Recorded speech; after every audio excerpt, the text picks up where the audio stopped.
noite aos irmãos.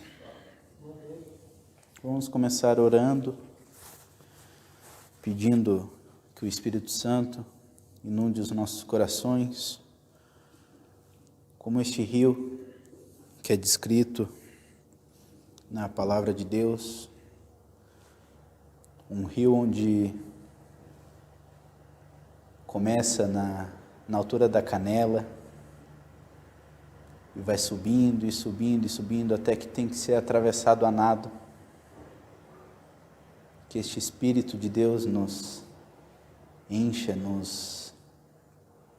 nos capacite a entender a palavra de Deus e que qualifique o nosso louvor a Deus para que o Senhor aceite o nosso louvor, que seja um cheiro suave e que tenha conteúdo da palavra.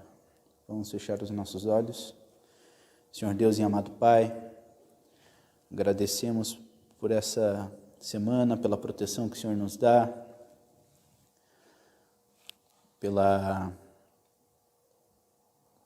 força que o Senhor nos dá para trabalhar, para estudar, Senhor, e que o Senhor continue nos abençoando,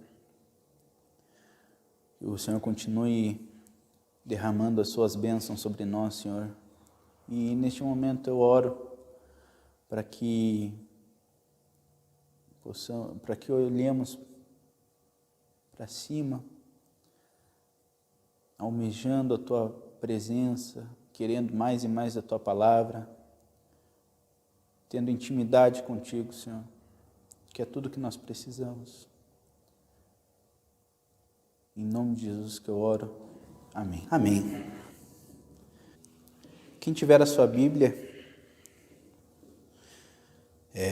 convido os irmãos a lerem comigo o livro de Joel. Joel é bem pequenininho. Está lá nos profetas menores, está depois de Oséias e antes de Amós. É um livrinho pequeno de 3 capítulos. Temos um soldado ali sem espada, como diriam os mais antigos. Você consegue pegar aquela Bíblia ali para... Eu gosto de falar que isso aqui não é amuleto da sorte, né? Não é você deixar um texto aberto ali no canto da casa para se livrar do mau agouro, do mal olhado, de qualquer superstição. A Bíblia, graças a Deus, mediante a ação do Espírito, ela foi feita para ser entendida.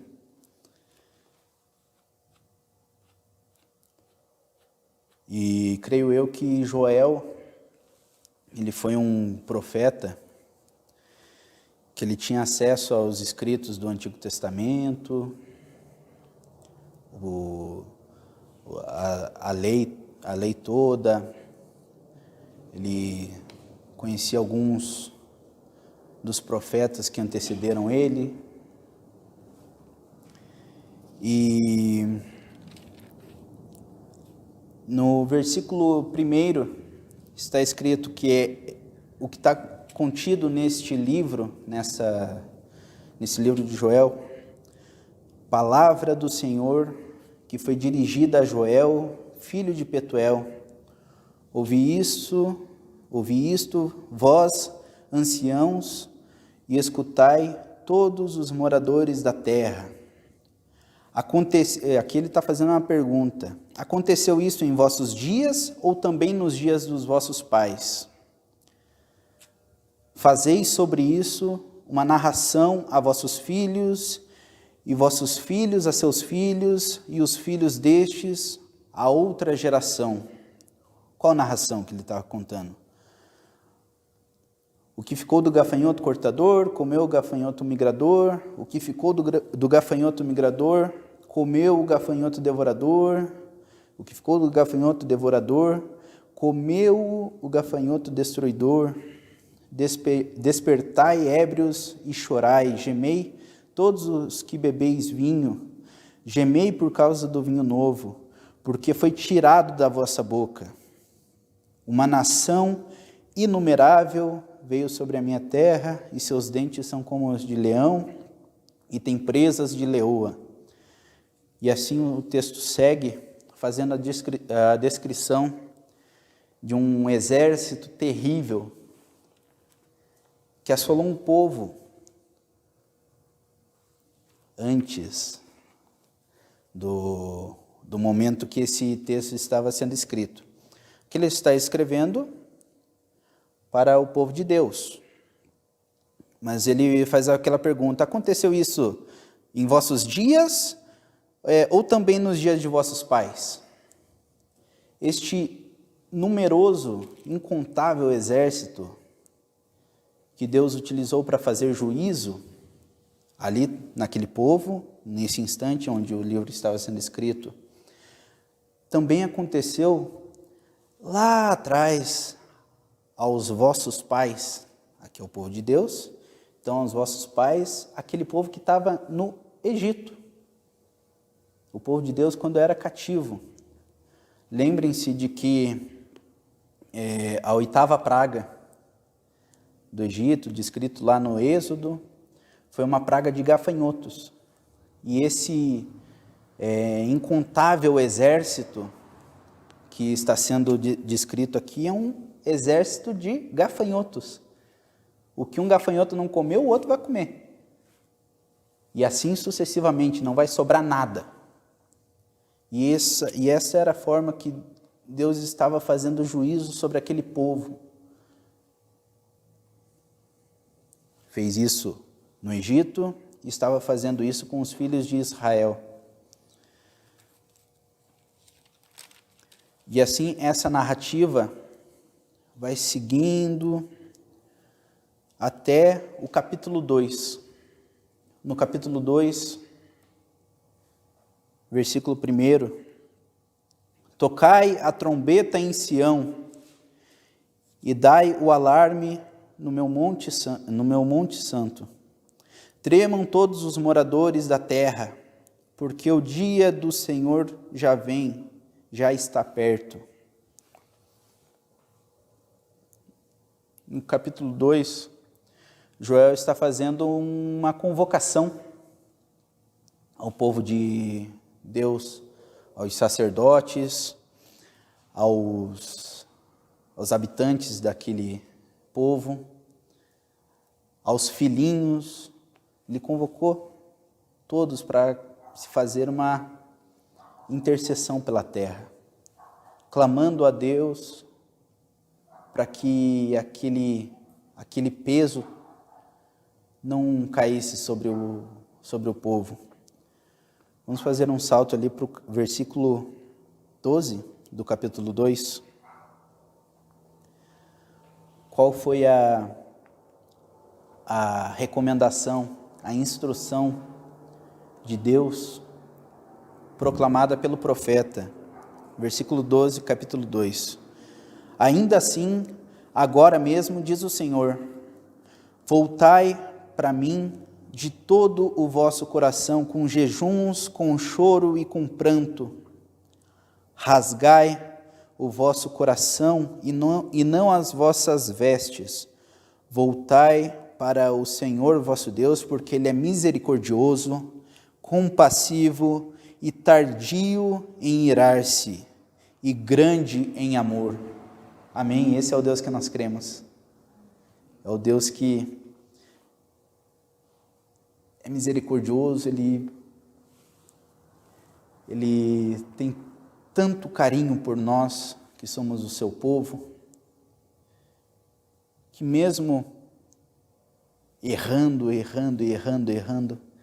Ele nos dá várias chances que não merecemos, mas Ele é misericordioso e tardio em irar-se. Isso foi dito lá no Êxodo, isso está registrado, é uma citação a Êxodo 34, versículo 6, onde após o povo de Deus, enquanto Moisés estava no monte, o povo de Israel os hebreus estavam lá embaixo, questionando, esse Moisés morreu com certeza, esse esse Moisés não volta mais. Ontem a gente que estava subindo montanha lá, a gente poderia até acreditar, né? Um senhor de 80 anos em cima de uma montanha, difícil para danar de escalar. Se Moisés morreu, não é possível, está demorando demais. Assim eles pressionaram Arão. Arão juntou o ouro e as joias do povo e fizeram um bezerro de ouro. Quando Moisés desceu, ele estava com as tábuas da lei e ele se irou de tal forma que ele jogou no chão e questionou o povo e questionou Arão: por quê? Por que você se deixou influenciar? Por que esse povo não persevera? Por que esse povo não honra ao Deus que acabou de tirar ele de uma escravidão de 400 anos? E dessa forma, Moisés ele ora a Deus, e lá em Êxodo 34, versículo 6,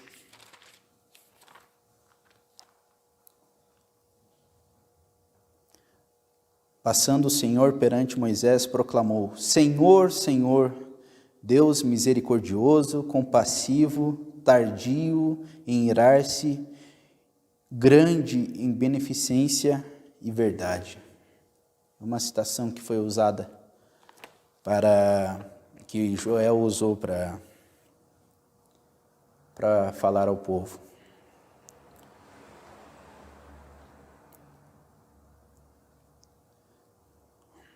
Outro ponto que eu quero destacar dessa passagem em Joel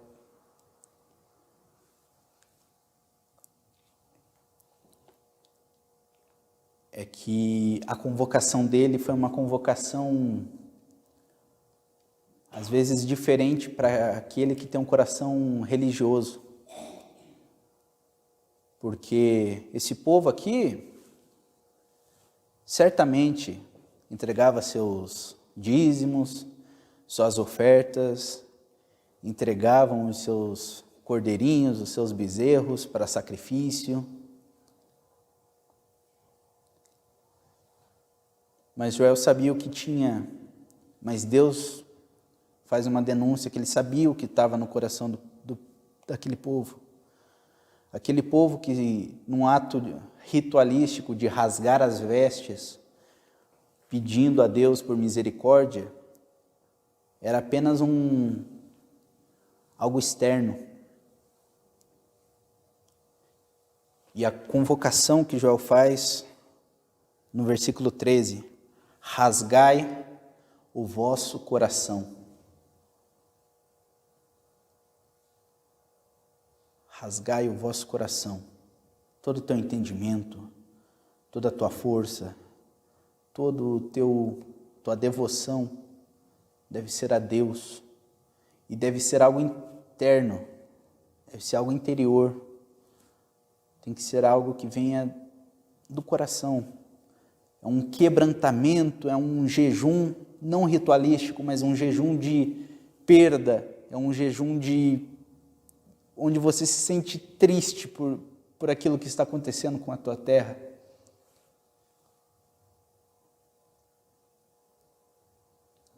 O exército de Deus, enviado por Deus, dos gafanhotos, era juízo de Deus sobre aquele povo. Mas Deus é bom. Demora para se irritar. Ele é muito carinhoso. Ele nos dá chances imensas. Várias e várias chances. Então rasgue o seu coração, entregue o seu louvor a Deus.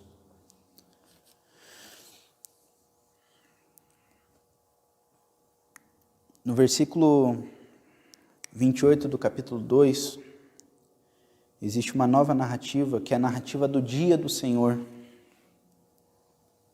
E este dia do Senhor é um juízo num ponto futuro. E depois derramarei o meu espírito sobre toda a carne. Toda a carne. E os vossos filhos e as vossas filhas profetizarão, e os vossos velhos terão sonhos, e os vossos jovens terão visões. Até sobre os servos e sobre as servas naqueles dias derramarei o meu espírito. Mostrarei maravilhas no céu e na terra, sangue e fogo e colunas de fumaça. O sol se converterá em trevas e a lua em sangue, antes que venha o grande e terrível dia do Senhor. E todo aquele que invocar o nome do Senhor será salvo, porque no monte de Sião e em Jerusalém haverá livramento, assim como o Senhor disse entre os restantes que o Senhor chamar.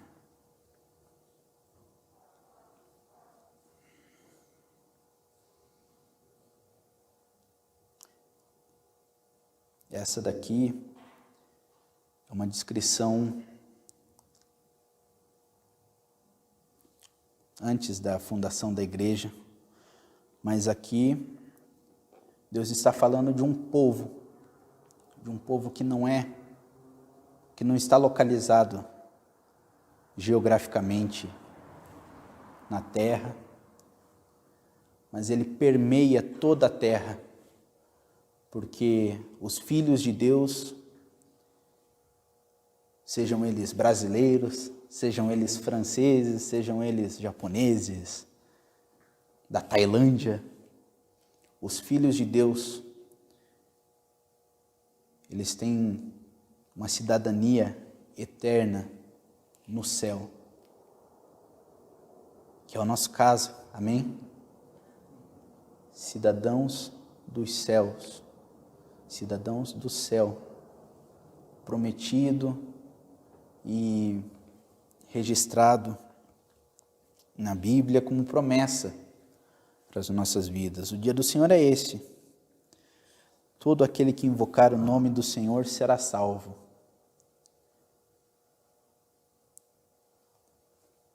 E essa invocação, ela deve ser do coração, reconhecendo o seu pecado, invocando o Senhor, rasgando o vosso coração, se entregando de corpo e alma para Deus. Este termo aqui, essa passagem, derramarei o meu espírito sobre toda a carne, e vossos filhos e as vossas filhas profetizarão, os vossos velhos terão sonhos e os vossos jovens terão visões. Isso fez parte do primeiro sermão da igreja, o primeiro discurso público da igreja instituída no dia de Pentecostes. Nós encontramos lá em Atos capítulo 2.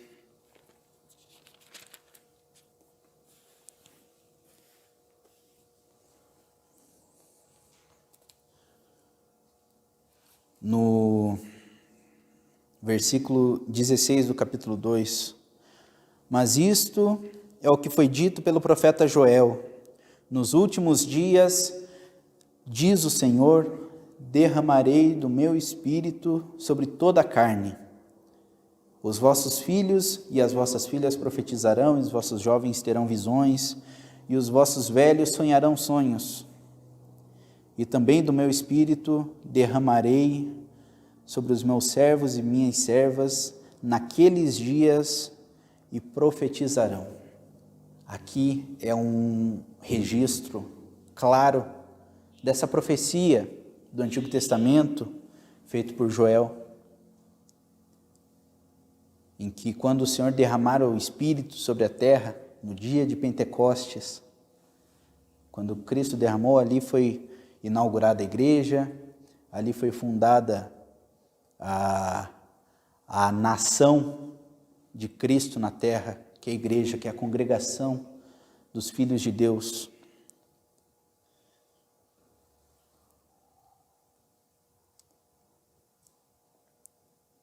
Farei aparecer prodígios em cima no céu e sinais embaixo da terra, sangue, fogo e vapor de fumo. O sol se converterá. Todos os elementos estão aqui. porque aqui é o cumprimento da promessa do Senhor de uma nova Israel, de uma nova nação, onde o cabeça é Cristo, e cada um de nós temos função importantíssima para o reino dos céus. É triste ver tantas cadeiras vazias, talvez porque essas pessoas não saibam o quanto elas são importantes para o reino de Deus. Porque o corpo cuja cabeça é Cristo,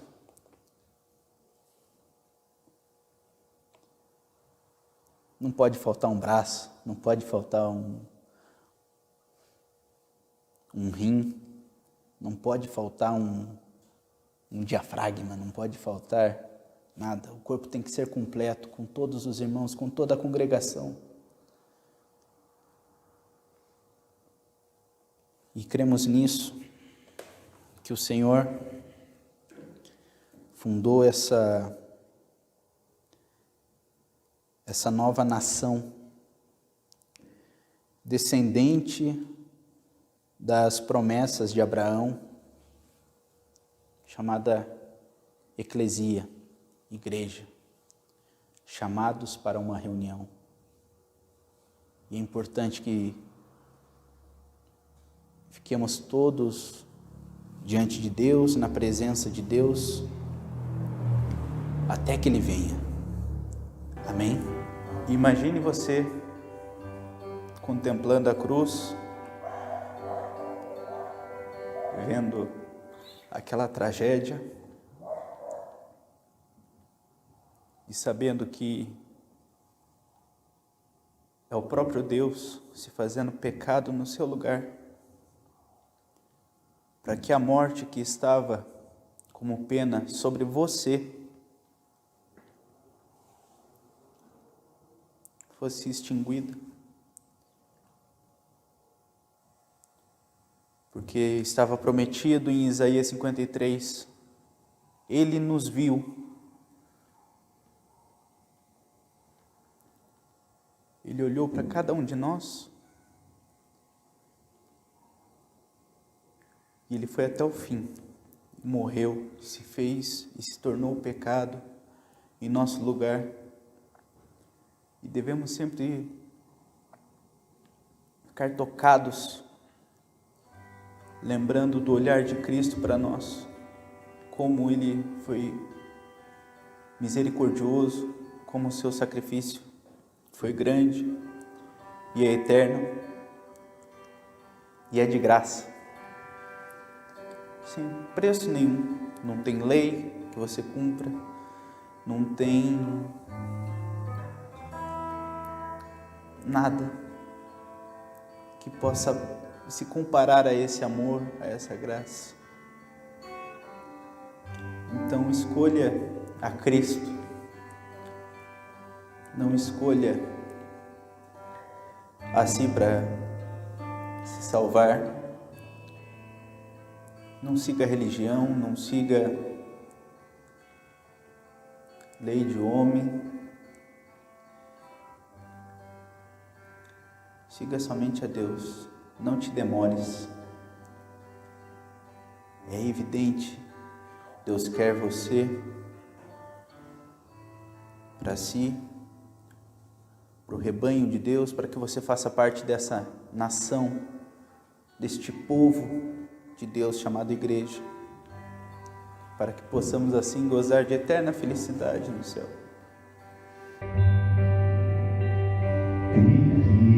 Tão longe do Senhor, assim eu quis andar,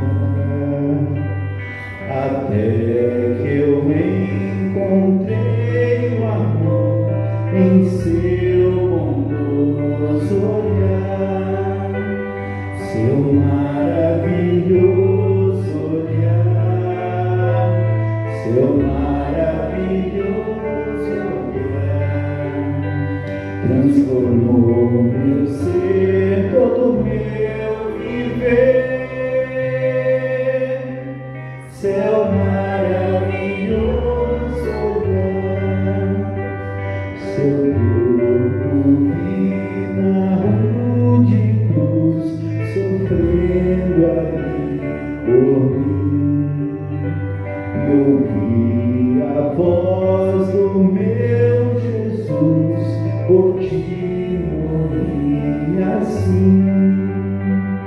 seu maravilhoso olhar, seu maravilhoso olhar, transformou meu ser, todo meu viver, seu maravilhoso olhar. Em contrição, então voltei à fonte deste amor. Perdão e paz em Cristo achei, pertenço ao Salvador. Seu maravilhoso olhar, seu maravilhoso olhar, transformou meu ser, todo meu viver, seu maravilhoso